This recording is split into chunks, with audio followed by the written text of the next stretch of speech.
오늘 박근혜 대통령 첫 공판이 있었습니다. 난 이 장면을 보면서 참 끓어오르는 그 분노, 이 분노를 어떻게 사겨야 하는가, 그것 때문에 너무나 힘들었습니다. 오늘 제가 받은 카톡 중에 하나 읽어드리겠습니다. 나는 박사모는 아니다. 그러나 이 민족 5000년 역사에서 처음으로 제대로 밥 먹고 살게 해준 영웅 박정희의 그 딸을 이리도 무례하게 막 대하는 이런 의리도 없는 민족이 어찌 복을 받을 수 있겠으며, 또한 지구상 어디에 붙어 있는지도 모르고 그 이름도 생소한 코리아를 구하기 위해 만리 타국을 마다하지 않고 달려온 5만 명이란 꽃다운 귀한 젊음을 이 땅에 묻으면서까지 이 나라를 지금까지 지켜주고 있는 그 미국을 반대하는 이런 싸가지 없는 민족을 어찌 하느님이 보호해 준다고? 이렇게 돼 있는 카톡을 제가 대신 읽어드렸습니다. 참 아침에 공판을 바라보면서 정말 착잡했습니다. 도대체 이런 걸 역사라고 하는 건지, 예? 야, 정말 나는 이번에 문재인 정권 출범하는 거 보면서 노무현 정권 때의 사진들이 많이 나오고, 노무현 자살 사건에 대해서 많은 한이 맺혀 있구나, 저 사람들이. 그거를 많이 느꼈습니다. 노무현 자살 사건에 대한 원한. 이런 거를 지금 박근혜 누명 씌우기, 이런 식으로 지금 풀어가는 거예요, 이게. 난 이걸 보면, 이제 박근혜 누명 씌우기 이전에 노무현 자살 사건에 대한 제 견해를 좀 밝힌다면, 나는 이렇습니다. 전두환 전 대통령도 노무현 자살 사건 그때에 이 국가의 중책을 받은 사람이 일단 목숨을 끊는다는 건 안 된다. 그분도 그렇게 말씀했어요. 일단 목숨을 끊으면 이건 안 된다. 이거는 일반인도 아니고 국가의 아주 중차대한 그런 요직을 지낸 사람이 이럴 수 있느냐, 그런 말씀을 하셨고, 사람은 일단 죽는 것보단 살아야 돼요. 죽는 것보단 살아야 되는 것이고, 살아도 내 곁에 있어야 됩니다. 살아서 내 곁에 없는 사람 죽은 거랑 무슨 관계, 뭐가 다릅니까? 그리고 제일 이상한 게 이 노사모 사람들이 노무현 자살 사건을 굉장히 미워한다는 거. 그러니까 그는 자살까지 할 만큼 그런 숭고한 사람이었다, 이런 식으로 미화해요. 자살을 아무나 할 수 있는 줄 안다고 생각하느냐. 응? 삶과 죽음을 초계같이 여기는 정말 그런 삶과 죽음을 초월한 그런 인간이었다 하면서 노무현 자살 사건을 굉장히 이렇게 미화합니다. 나는 노무현 자살 사건 미화 스토리를 보면서 이해가 안 됐던 부분이 뭐냐 하면, 만약에 내가 노사모라면 이렇게 얘기할 것 같아요. 왜 우리 대통령을 타살해놓고 자살이라고 뒤집어 씌우느냐, 이명박 정권한테. 그런 식으로 몰아붙였을 것 같아요. 절대 노 대통령은 자살할 사람이 아니다. 자살 같은 거 할 사람이 아니다. 근데 너희들이 증거 다 조작하고 해가지고 뒤에서 밀어서 타살해 놓고서는 자살이라고 이렇게 뒤집어 씌우는 거 아니냐. 절대 노 대통령은 자살할 사람이 아니다. 이렇게 얘기해야 됩니다, 노사모가. 왜? 자살이라는 것은 그만큼 수치스러운 거예요. 정치가로서. 그 사람이 뭐 예술가였다든가 문인이었다면 그건 또 가능합니다. 그 사람의 정신세계, 어떠한 철학세계가 삶과 죽음을 하나로 보고 그것을 뛰어넘을 수 있는 사람이기 때문에 예술가라든가 어떤 사상가는 뭐 자살을 택할 수도 있는 거죠. 그러나 정치가라는 것은 그러한 사상가와 예술가가 아닙니다. 정치라는 것은 삶과 죽음에서 죽음을 배제한 삶을 놓고 따지는 게 정치예요. 근데 그런 사람이 자살을 택한다 그러면 이건 정치가의 기본적인 그 요구사항, 이거를 무시하는 거죠. 그렇기 때문에 자살했다는 사건을 굉장히 수치스럽게 생각하고 오히려 타살이라고 주장하면서 왜 사실을 왜곡하느냐, 이렇게 말할 성질이었습니다. 그런데 오히려 뭐 자살을 아무나 하는 줄 한다고 생각하느냐, 삶과 죽음을 뛰어넘는 그런 아주 뛰어난 분이었다, 정말 깨끗했다, 이러면서 노무현 자살 사건을 이렇게 미화하는 얘기하는 사람들을 종종 만났습니다. 난 그래서 그런 사람들을 바라보면서 이 사람들은 어떠한 그 기본 개념, 자살이란 무엇인가, 삶과 죽음이 무엇인가에 대한 기본 개념이 이게 잘못되어 있구나. 그렇기 때문에 그걸 아름답게 느끼는 거예요. 그러니까 제일 위험한 것이 감수성 자체가 잘못되어 있어가지고 추한 것을 아름답다고 느끼는 이런 감수성의 그 전말이 오도되는 거, 이게 굉장히 무서운 겁니다. 그러면 사람을 죽일 수도 있고 뭐 할 수 있는 거예요. 살인도 할 수 있고. 예. 추한 것과 아름다운 것이 바뀌어버리면 그렇게 되는 겁니다. 난 그래서 어디까지나 삶과 죽음이란 문제에 있어서는, 특히 정치가의 죽음이란 것은 자살, 이거는 별로 좋은 게 아닙니다. 그리고 세계사에서도 정치가가 자살하고 이런 게 뭐 있습니까? 없습니다. 정치가는 일단 강인해야 하는 것이고, 뭐 자살이 두려워서 뭐 이런 얘기 하는 게 아닙니다. 그런 삶과 죽음 이런 거 뛰어넘고 이런 게 중요한 게 아니고, 정치가는 삶과 죽음 뛰어넘을 필요가 없어요. 그냥 삶을 열심히 살고 다른 사람들 삶도 열심히 살게 해주고, 그런 게 정치가가 할 일이지, 그거 뛰어넘어 버리면 그럼 다른 사람들도 다 그 삶과 죽음을 뛰어넘어야 되겠습니까? 우리는 그 삶과 죽음을 별로 뛰어넘고 싶은 생각이 없어요. 왜 그런 걸 뛰어넘습니까? 사는 것도 힘든데.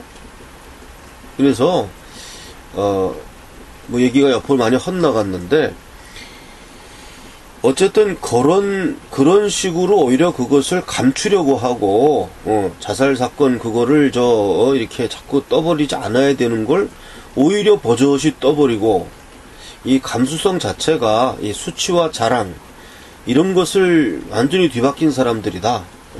저는 그렇게 생각합니다. 얘기가 좀 헛나갔고요.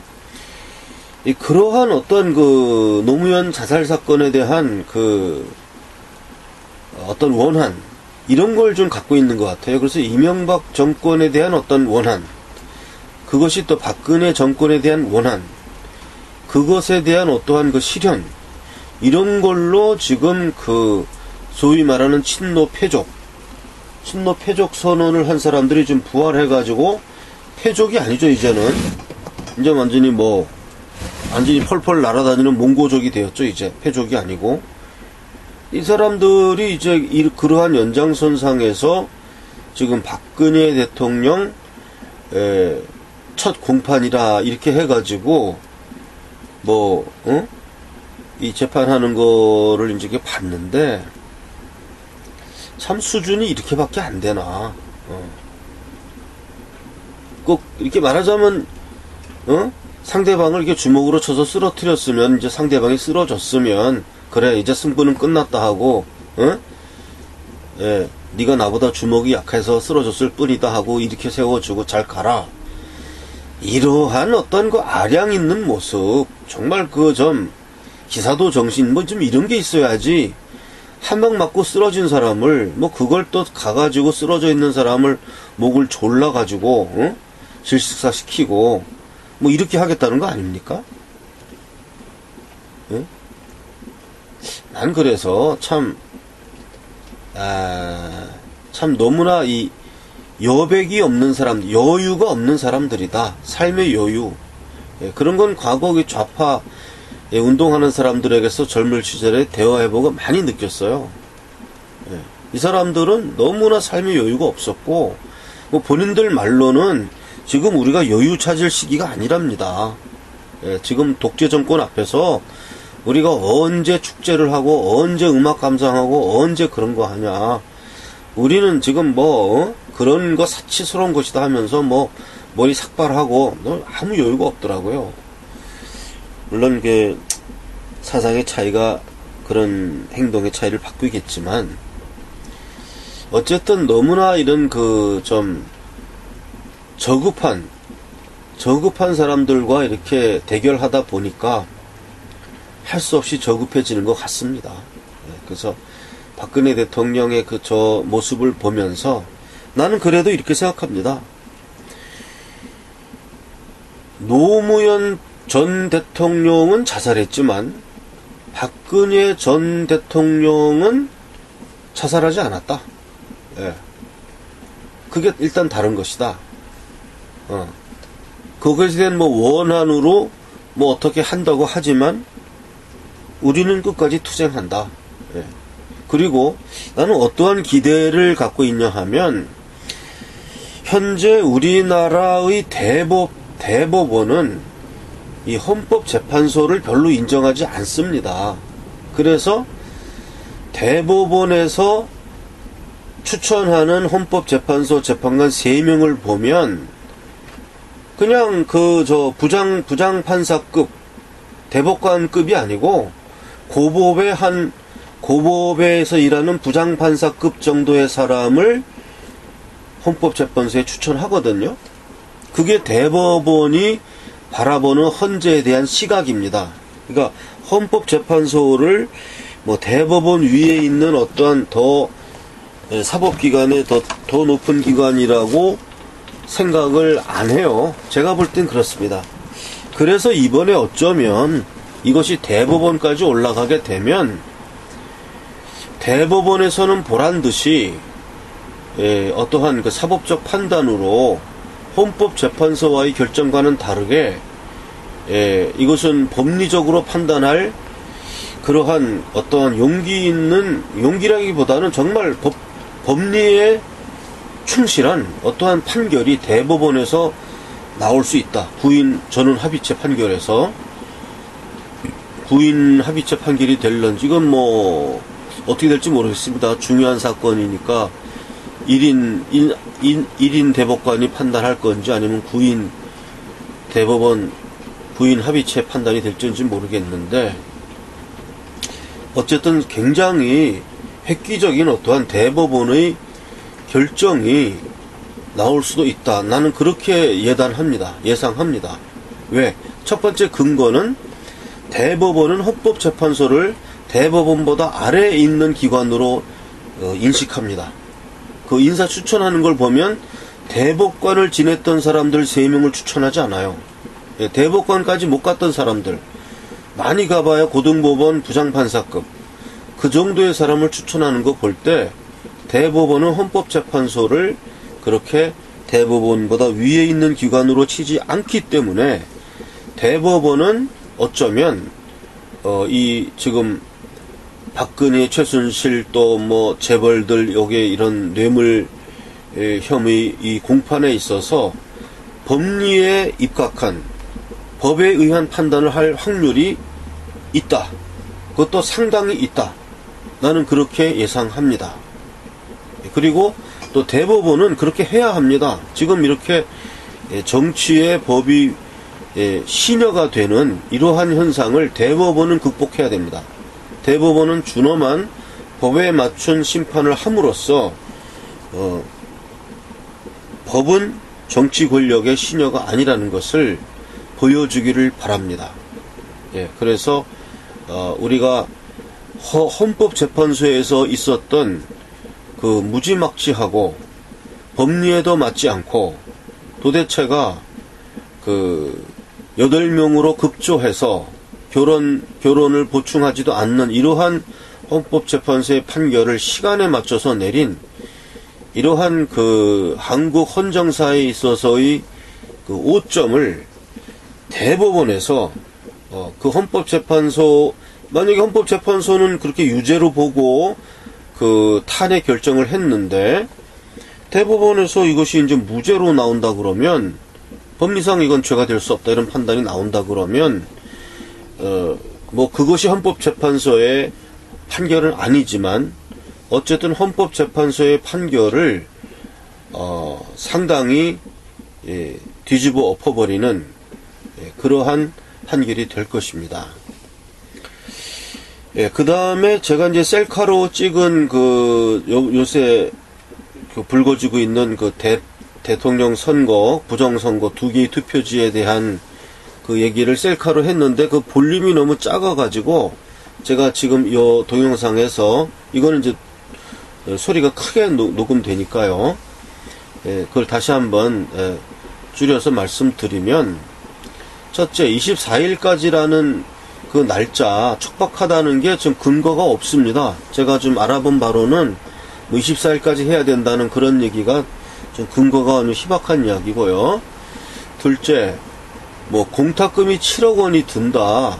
뭐 이런 것도 알아보니까 근거가 매우 희박한 얘기예요. 뭐 국민이 어떠한 의혹을 제기하고 뭐 이런 걸 하는데 그거를 국가의 돈으로 하는 거지 왜 국민이 공탁금을 7억을 내야 된다는 이런 게 좀 말이 안 된다고 생각했는데 제 상식으로 알아보니까 역시 그 말이 안 되는 얘기고 그 근거가 없는 이야기였어요. 그 다음에 또 어떤 그 단체에서 뭐 그 투표함 개봉 비용이 뭐 5억에서 뭐 20억까지 든다. 뭐 그래서 뭐 모금을 한다 이런 동영상을 본 기억이 나는데 거기에 대해서도 제가 좀 알아보니까 좀 사실이 근거가 좀 없는 얘기예요. 그 뭐 투표함 개봉 비용이 5억이 들지 20억이 들지 뭐 많이 개봉하면 20억 든다고 얘기를 하는데 좀 근거가 없는 이야기입니다. 그래서 그런 얘기를 선뜻 믿으면 안 되고요. 근본적으로 이 대법원에다가 이런 선고 무효 소송을 제기할 수 있는데 선고 무효 소송을 제기할 수 있는 당사자는 정당 또는 후보자입니다. 그러니까 정당이나 후보자가 아니면 이 대선 선거 무효 소송을 제기할 수 없다고 해요. 그게 제가 알아본 바입니다. 그래서 이 투표용지에 의한 대법원 대선 선거 무효 소송을 제기하려면은 정당이 나서든지 아니면 대통령 후보자들이 나서든지 뭐 그렇게 해야 됩니다. 그 사람들이 어쨌든 원고의 자격으로 선거 무효 소송을 시작하고 그 와중에 무슨 뭐 투표함 개봉이라든지 이런 걸 결정하는 거지. 그리고 이제 만약에 그런 선고 소송이 시작이 되면 어떤 분들은 또 그렇게 말해요. 선고 소송 하다가 2달 지나버리면 다 불태워버리는 거 아니냐. 그렇게 얘기하는데 그렇게 하면 어떻게 선고 소송 하겠습니까? 그건 아니고요. 제가 알기로는 일단 선고 소송이 시작이 되면 그 개봉함이 2달 지났다고 그래서 뭐 불태워버리면 소송할 수가 없으니까 아마 증거 보존이 될 겁니다. 그런 선고 소송 제기하지 않고 2달 지나면은 뭐 그거를 다 불태운다 아마 그런 걸 겁니다. 그렇게 해야 말이 되지. 뭐 소송 한참 하고 있는데 뭐 증거되는 선고함을 불태워버린다 그러면 이거 뭐 소송해보나 마나 아니에요?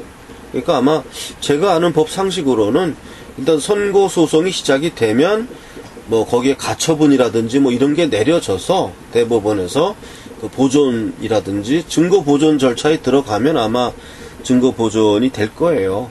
예. 그렇게 해서 그 다음에 그거를 거기에 공탁을 할 거냐, 뭐 개봉 비용을 어떻게 할 거냐 이런 걸 이제 법원에서 뭐 이렇게 양측에다 요구한다든지 뭐 국가에다 뭘 요구한다든지 이렇게 되는 거지 뭐 지금 뭐 돈을 모금해서 뭐 하는 게 아닙니다. 그러니까 그런 데 대해서 현혹되시면 안 되고요. 그건 이제 그리고 근본적으로 이건 국가적인 소송인데 세월호도 그 뭐 6천억인가 그 돈 국가가 내가지고 인양했는데 이건 6천억도 아니고 뭐 많이 해봐야 20억밖에 안 되는 돈을 국가가 내서 해야 되는 거지 그걸 왜 국민이 냅니까? 예? 세월호 낼 돈에 그건 뭐 몇백 분의 1만 몇천 분의 1만 있었어도 이거 하는 건데 그럼 그런 식으로 따지면 세월호 인양 비용도 그 뭡니까 그 원하는 사람들이 돈 내서 인양해야지. 그걸 왜 국가가 다 인양해주고, 국민에게 다 부담, 세금으로 지우고, 그렇게 합니까? 그러니까, 이건 말이 안 되는 거예요. 이거 뭐, 개봉 비용을 국민이 부담한다는 건 말이 안 되는 얘기고, 그래서 그거를 좀 제가 바로 잡아 드립니다. 오늘 방송은 이상입니다. 해외 동포께서 저한테 문자를 보낸 분들도 계십니다. 그 태극신문 주식에 참여하고 싶은데 해외에서는 어떻게 해야 되느냐 이렇게 문자를 주신 분들이 있어요. 그래서 해외에 있는 분들한테 제가 문자로 답변을 보냈는데 갔는지 안 갔는지 모르겠고요. 이게 해외에 있으면은 지금 의사소통이 좀 이게 뭐 국제 전화로 해도 또 못 받는 경우도 많고 하니까요. 해외로 계시는 분이 이 태극신문 주식 참여를 하시기를 원한다면 먼저 그 한 주당 500원으로 계산해서 참여하실 금액을 국민은행 그 595137-01-001768 태극사랑 주식회사 국민은행 5951-01-001768 태극사랑 주식회사 계좌로 입금하시고 이메일이나 뭐 이런 거가 좀 서투르시고 그러면 제 이메일 뭐 문자도 잘 안 되고 그러면은 그냥 편지를 보내세요. 해외 편지로. 그 주소는 대한민국 경기도 안산시 안산우체국 사서함 103호 그리로 태극사랑 주식회사 앞 이렇게 해서 편지를 보내세요. 다시 한번 주소를 알려드리겠습니다. 대한민국 경기도 안산시 안산우체국 사서함 103호 태극사랑 주식회사 그리로 전화가 아니라 편지를 보내시고 본인이 그 답장을 받을 주소를 외국 주소죠. 외국 주소를 거기다 써서 이 사서함으로 보내시면 제가 그걸 받아서 처리하겠습니다. 태극사랑 합창단 모집 공고입니다. 태극사랑 합창단의 연습 시간은 토요일 11시에서 1시에 합니다. 장소는 아직 미정입니다만은 시간은 토요일 11시에서 1시에 하니까 태극사랑 합창단에 참여하고자 하는 대한민국 남녀노소 성별 연령 불문합니다. 제 전화번호 010-5300-7901 010-5300-7901 7901로 문자로 연락을 주시면 제가 접수하겠습니다. 다시 한번 말씀드립니다. 태극사랑 합창단 모집 공고, 대한민국 남녀노소 연령 불문, 소프라노, 알토, 테너, 베이스, 연습시간 토요일 11시에서 1시간, 제 핸드폰 전화번호 010-5300-7901로 문자로 참여 희망을 밝히기 바랍니다.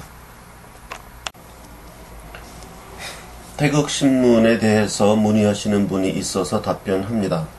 태극신문은 우리 보수 우파를 대변하는 정론지를 지향하고 그것을 목표로 처음에는 주간이나 2주간 정도로 발행을 시작하면서 나중에 점점 사세가 확장되어 가면 매일 신문을 목표로 지금 발간할 계획으로 있습니다. 이를 발간하기 위한 태극사랑 주식회사를 설립하였고 거기에 대한 주식을 한 주당 500원에 주식 참여자를 모집하고 있는 것입니다. 태극신문을 창간하기를 희망하시는 분들은 태극사랑 주식회사의 국민 참여 주식에 참여해 주시면 되는 것입니다. 태극사랑 주식회사의 은행 계좌번호를 알려드리겠습니다. 국민은행 5951-01-01768 5951-01-001-768 태극사랑 주식회사 국민은행 태극사랑 주식회사 5951-01-001-768 이 계좌로 입금을 하시고 한 주당 500원이니까 한 주당 500원입니다. 그러면 100주를 사면 5만원입니다. 그건 계산은 알아서 하시면 되고 이 자기가 원하는 액수를 송금을 하시고 저한테 전화 또는 문자로 성함, 보낸 액수, 주소 이렇게 문자로 보내주시거나 전화로 알려주시면 제가 그것을 확인하고 입금이 되면 제 핸드폰에 바로 뜹니다. 누가 얼마 입금했다. 그게 뜨고 주소는 안 뜨니까 주소를 알려줘야 됩니다. 내가 누구고 얼마를 보냈고 주소가 어떻게 된다. 주민등록번호를 공개하고 싶지 않은 분은 안 알려줘도 됩니다. 이름하고 주소만 있으면 주주명부에 특정이 되니까 그건 관계없고요. 주민등록번호 알려줘도 괜찮다 싶은 분은 알려주셔도 괜찮습니다. 네. 그렇게 해서 문자 또는 전화를 주시면 제가 우편으로 주식 명의 개서 태극사랑 주식회사 대표이사 인 도장 꽝 찍어서 보내드리면 그것이 자신의 그 주식 명의 개서가 됩니다. 그래서 그것은 연말이나 이제 우리가 이제 다 고정됐을 때 그거를 이제 법원에 등기국에 등기를 할 겁니다. 그렇게 진행을 할 것입니다. 그렇게 되고 또 다른 내용은 없겠습니다. 그렇게 아시면 되겠습니다. 또한 저를 직접 만나서 이제 여러 가지 물어보고 싶고 주식 명의 개서도 직접 받고 싶은 분은 시청에 있는 대한문역 KFC 2층에 제가 4시 반 이후로는 항상 있습니다. 4시로 했는데 4시 반으로 늦추겠습니다. 4시 반에서 9시까지는 제가 대한문역